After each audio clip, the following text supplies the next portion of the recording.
Hello, everyone, and welcome back to the Park Talk podcast. I am your host, Danny Ream. 2026 marks a significant milestone for one of the Naperville Park District's flagship programs. It is the 50th anniversary of Naperville Youth Soccer. Joining me to celebrate this longstanding program is one of the Park District's soccer coordinators, Betsy Nyman. Betsy, thank you for joining the podcast. Hi, Danny. Thanks for having me. How are you doing today? Great. Just fine. Awesome. So just to kind of get to know you a little bit better and your role with the program, what is your main role as a soccer coordinator and how does it impact the program overall? So I'm one of several soccer coordinators, and we tend to work at like a gender and grade level, supporting our coaches, getting their background checks all done, because all of our coaches are background checked before we let them work with the kids. And then also just helping those volunteer parents who are just so amazing coming out there to do that, because a lot of times they have questions or concerns or it's a big task to take on, but it's also really rewarding and a lot of fun. I'm sure, do. So we just help support all of that. Part of my role, though, is there's a lot of behind-the-scenes things that you don't think about. So, for example, every single team gets a bag of soccer equipment. So over the next couple weeks, we'll be working with some volunteers, and I help oversee getting a lot of soccer balls into bags along with cones and other things, so those coaches have what they need to hit the field and have a good time. Yeah, and NYS is definitely, I would say, one of our more popular, maybe our most popular recreational athletic program. I'm sure now that the season's kind of starting up, there's a lot of behind-the-scenes work that's going into it. Yeah, we literally have thousands of kids practicing. I think it's across over 60 parks.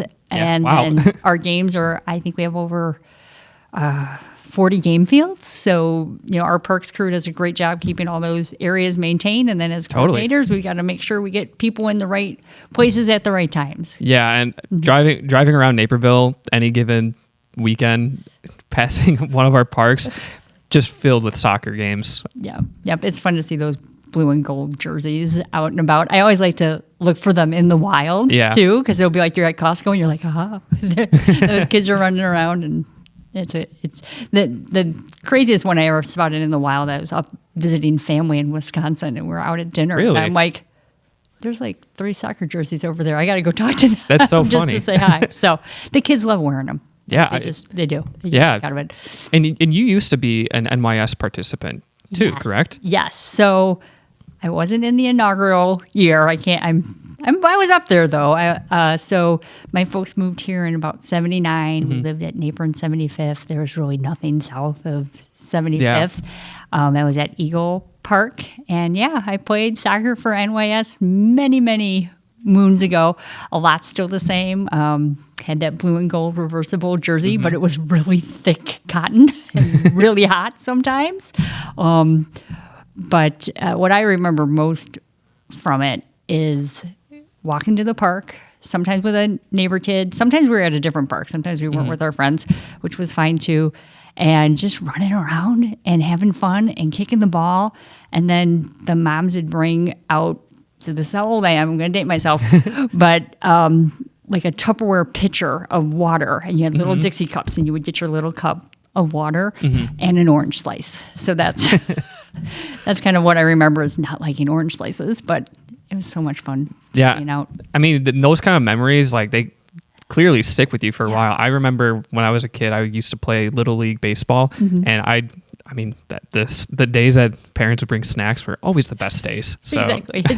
It's really, what's interesting is it's funny what you remember as a kid and what you don't. Like, I don't think I can name a single kid that I played with. I can't even remember if the kid across the street, Heather, who was my bestest friend, was even on the team with me. Like, I remember like the day that I finally got to be a forward because I was not very fast, and that was a disaster. And I'm like, no, I think I really would like to be more on the defensive side of things. But it's really those flashbulb memories, and as you get older, some shine a lot brighter, and others just completely fade away. And I mean, the ones that shine brighter, those are the ones that were just more important to you, that stick with you for longer periods of your life. Exactly. So we you talked about already a few times the jersey that the kids wear, and I mean, since the inaugural season, Naperville Youth Soccer has really established a recognizable brand, especially from the jersey. over these last 50 years. So what are some of the most important aspects of that brand, and why are they so important to the program's identity? So I think what Naperville Youth Soccer brings to this community is continuing that great sense of partnership and collaboration of parents and kids. It's one of the memories that comes back to me that's more recent is I was putting together equipment bags, and we get volunteers, usually they're high schoolers. And I was kind of like, hey guys, who played youth soccer? Most of them did. Most of them who come through, they want to continue to bring that feeling back together of like knowing the people around you, knowing the people that you have in your immediate block, and then also like a couple miles over. Sometimes you don't get to play at your closest park. Maybe you're playing a few blocks away.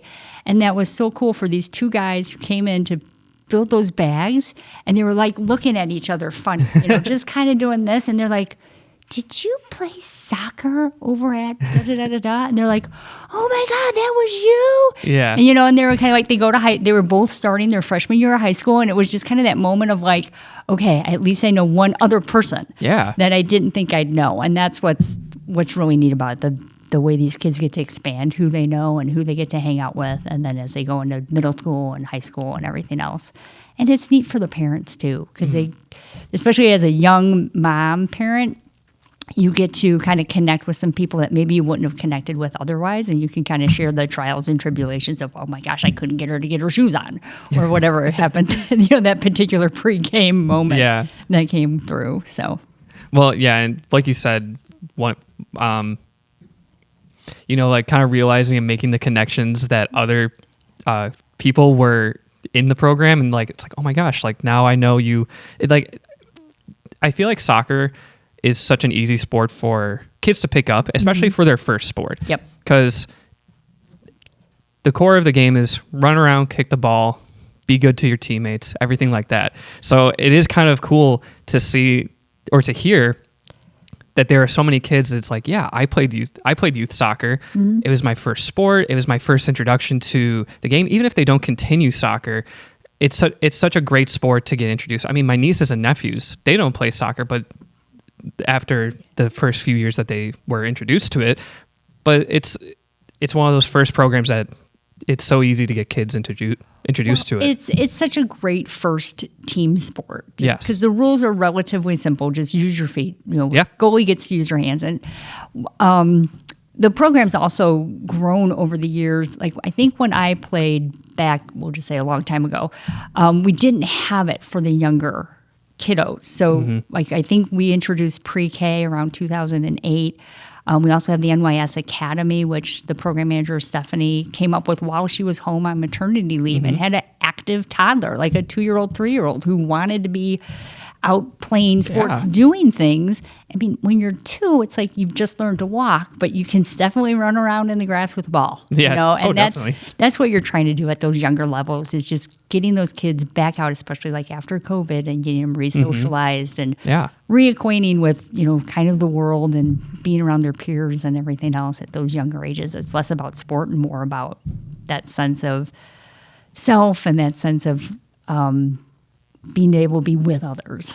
And one of the most valuable aspects that the NYS kind of brings to its participants is teaching good sportsmanship, which is very important for us here at the Park District. Why do you think soccer is such a great sport to help emphasize that principle? I think not only soccer, but I think rec sports in general.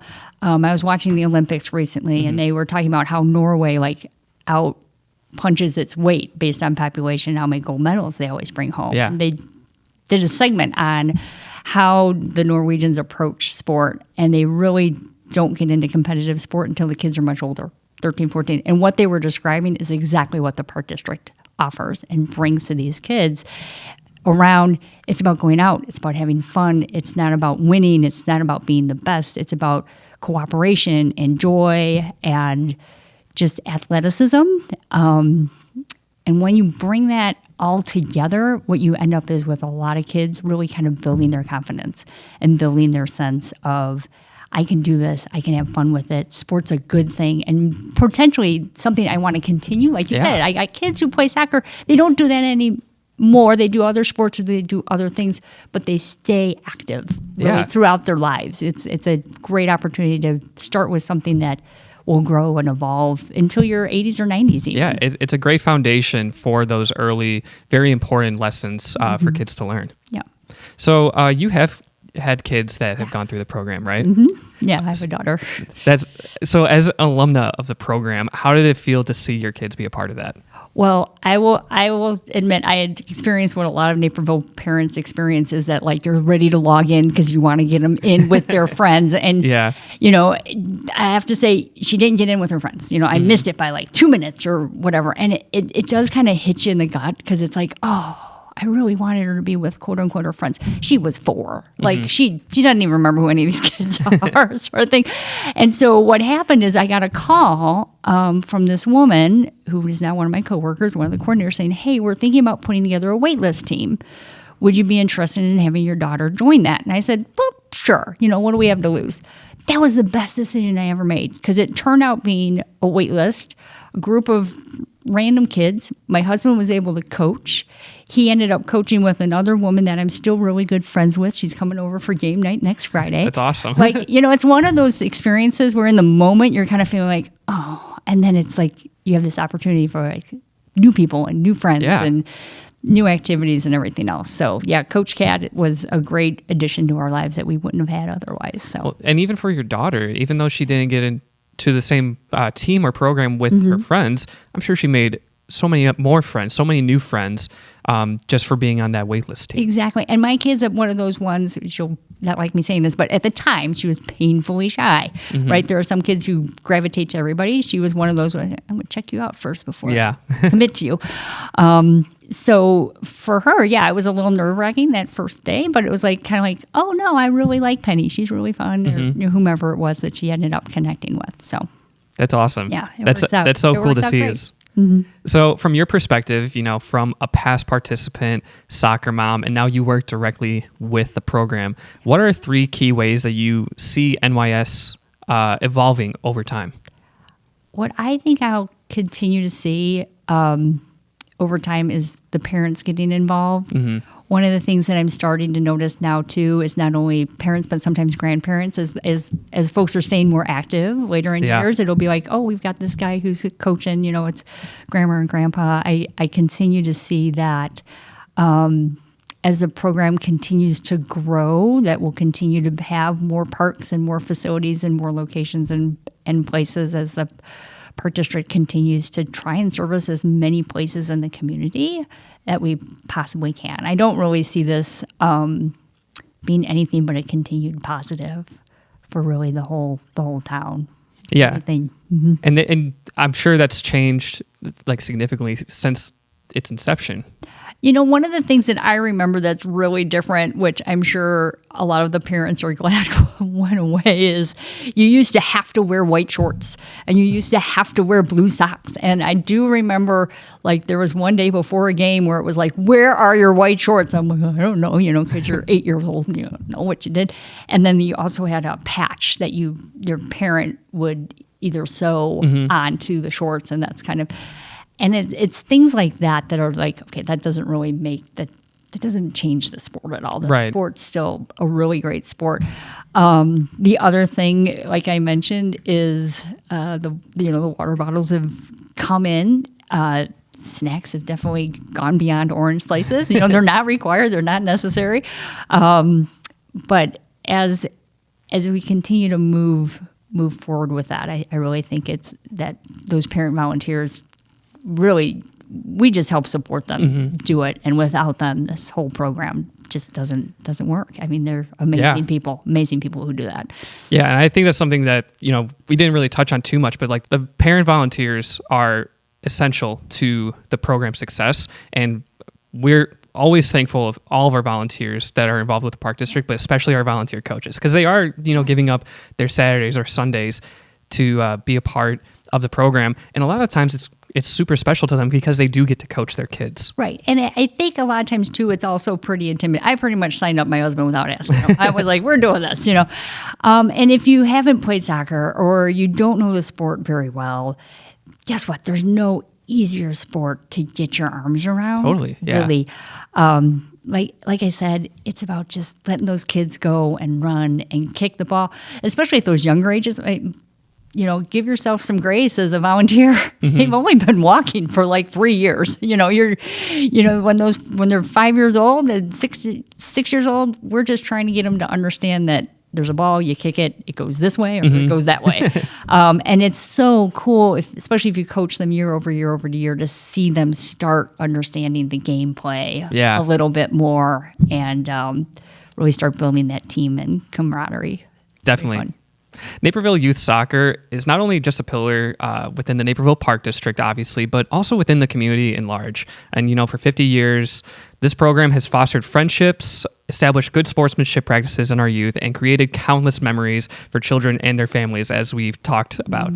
The Naperville Park District is excited to continue celebrating Naperville Youth Soccer throughout 2026 and beyond. Betsy, thank you very much for joining the Park Talk podcast and sharing your perspective on the program. Sure thing. Happy to do it. Of course. If you're looking for more content, you can find all our podcast episodes on Spotify, Apple Podcasts, SoundCloud, or at napervilleparks.org/podcasts. And full-length video episodes are available on the Naperville Park District YouTube page. As always, be sure to stay up to date on everything going on with the Naperville Park District by following us on Facebook, Instagram, and X, or by visiting our website at napervilleparks.org.